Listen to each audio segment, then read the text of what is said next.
So now we're going to be jumping into Lightroom Mobile.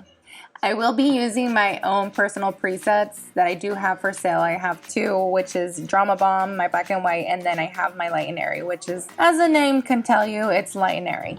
So I'm using Bright from that set, and then I'm just going through making sure that the colors are what I want in the image, kind of tweaking the exposure, shadows, which is pretty common practice when using presets. And then once I get the tone and kind of look I'm looking for, then I will go in and click the little options menu on top and copy the settings and then paste the settings, and then just do minor tweaks for the other images as well, like rotate. And then once we have exactly what we want, we're going to be exporting it, and then that will make it so we have it on our phones.